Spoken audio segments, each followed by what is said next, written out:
সামনের গলার মতো পিছনের গলা করে নিয়েছি। সামনের গলা তো আগেই করেছি, এখন পিছনের গলা করে কাজ জোড়া দিব। সমান করে ধরে সেলাই সমান করে ধরে কাজ জোড়া দিব।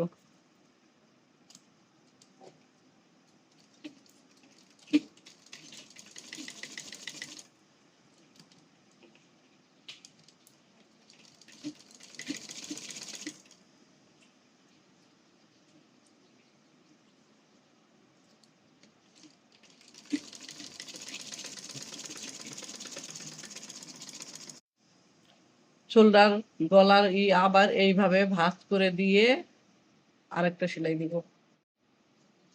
কাজ জোড়া হয়ে গেল। এখন ফোল্ডিংটা খুলে ফেলছি। এটা হচ্ছে কাঁধের ফিনিশিং। এখন সাইড জয়েন করছি।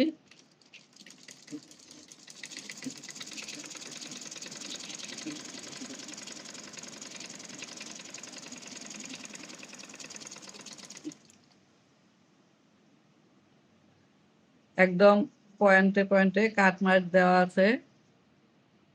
কাট মার্ক মিলিয়ে সাইড জয়েন করব।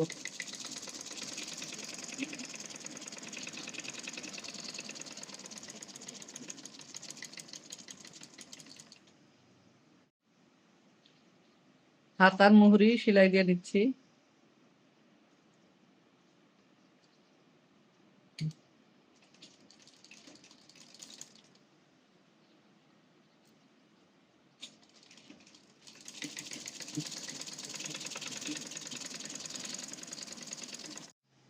হাতা মুহুরি সেলাই করে ইনসাইড জোড়া দিয়ে গোল করে নিয়েছি। এখন বডির সাথে জোড়া দিব।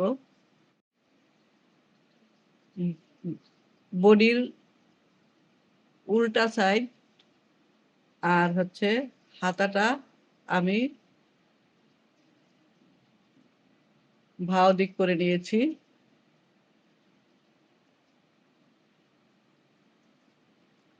হাতাটা এইভাবে ধরে ভিতরের দিকে দিয়ে দিচ্ছি।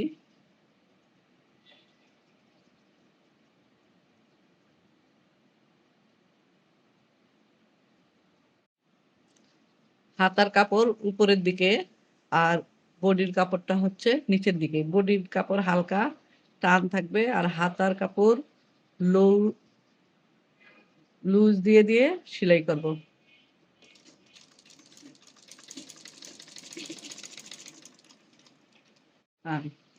এখন এই কাপড়টা একটু ভাঁজ করে এইভাবে মুড়িয়ে দিব ভিতরের দিকে, মানে বডির কাপড় আর হাতার মোড়ার কাপড় ভাঁজ করে সেলাই করে নিচ্ছি।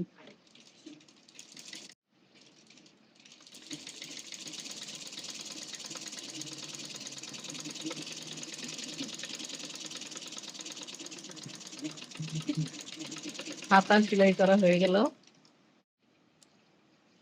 নিচে লেস লাগানো আছে, নিচে আর সেলাই করার দরকার নেই। এখন সাইড সেলাই করে দেব।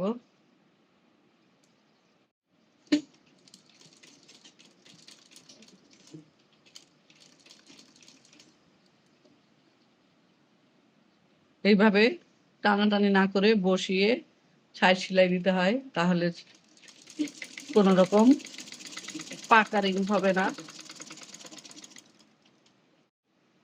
উপরের দিকে এনে কাপড়টা এইভাবে ভাঁজ করে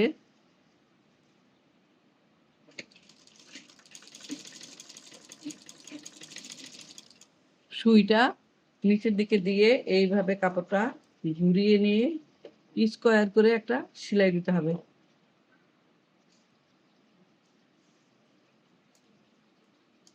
এই জায়গাটা খুব সাবধানে করতে হবে কামিজের।